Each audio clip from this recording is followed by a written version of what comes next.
Hello hi అండి, welcome to my channel Durga Bhavani creatives. ఈరోజు నేను చికెన్ కర్రీ ఎలా చేయాలో నేను చేసే పద్ధతిలో మీకు చూపిద్దామని అనుకుంటున్నానండి.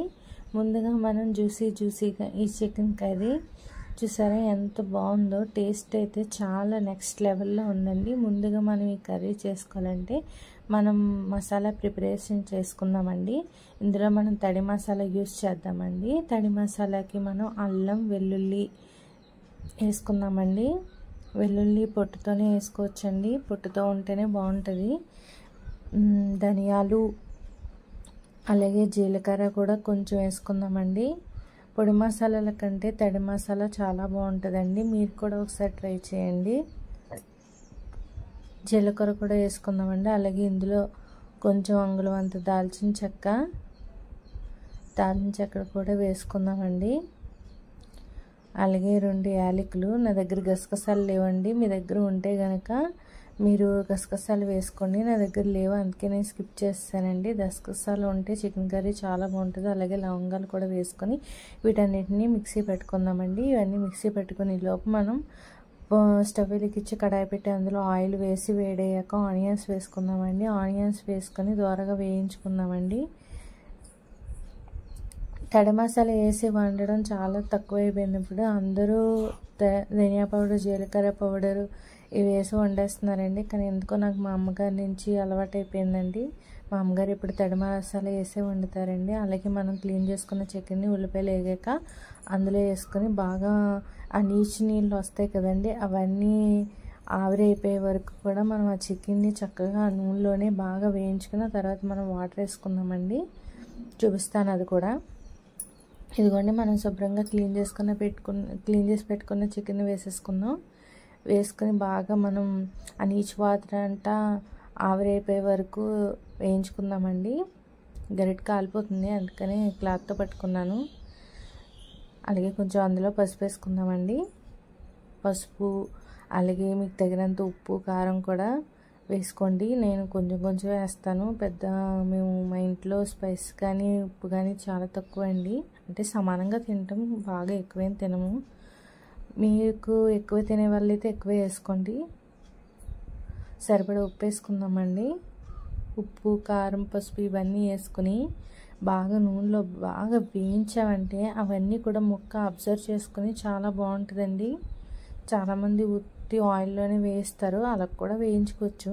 కానీ ఎందుకు నాకు ఇలాగ ఉప్పు, కారం అన్నీ వేసి వేయిస్తేనే బాగా ముక్క ఉప్పు, కారం అవి బాగా పడతాయండి. ఇదిగోండి, ఇందులోనే మనం ఆడిపెట్టుకుని ఇందాక మసాలా 1 స్పూన్ వేసుకుందామండి. ఆ మసాలా కూడా కొంచెం వేసుకుందాం, మిగతా తర్వాత వేసుకుందామండి. మొత్తం వేసేసుకుంటే ముక్క ఉడకదండి, కొంచెం వేసుకుందాం ఫ్లేవర్కి. వేసుకుని బాగా నూనె బాగా పైకి తేరేంత వరకు కూడా మనం ఇదంతా బాగా ఆయిల్లో వేయించాలండి. ఇదిగోండి చూడండి, నూనె బాగా పైకి తేరింది కదా. ఇప్పుడు ఇందులో వాటర్ వేసుకుందామండి. తగినంత వాటర్ వేసుకుందామండి. ఇదిగోండి, మూత పెట్టుకుందాం. ఒక 10 మినిట్స్ బాగా ఉడికిందండి. ఉడికాక నేను మీకు మూత ఓపెన్ చేసి చూపిస్తున్నానండి. ఇందులోనే మనం ఒక టమాటా వేసుకుందాం, చిన్న టమాటా. మీకు టమాటా కనుక ఇష్టం లేకపోతే స్కిప్ చేసేయండి, ఇష్టమైన వాళ్ళు వేసుకోండి. ఇందులో మనం ఇందాక కొంచెం మసాలా వేసుకుని కొంచెం అట్టి పెట్టాం కదండి, ఆ మిగిలిన మసాలా ఇప్పుడు వేసేసుకుందాం. ముక్క కొంచెం ఉడికిపోయింది కదండి 50%. ఇప్పుడు మిగిలిన మసాలా కూడా వేసేసుకుని బాగా ఉడికించుకోవాలండి. కూర దగ్గర పడేంత వరకు.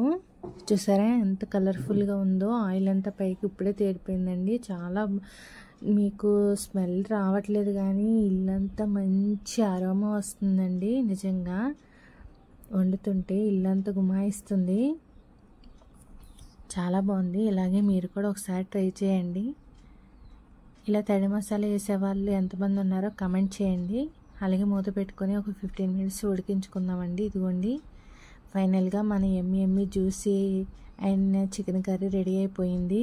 ఇందులో చివరిగా మనం గరం మసాలా కొంచెం 1/2 టీ స్పూన్ వేసుకుందామండి. నా దగ్గర ఆడిచ్చిన మసాలా లేదు, నేను ప్యాకెట్ మసాలా వేసేస్తున్నాను.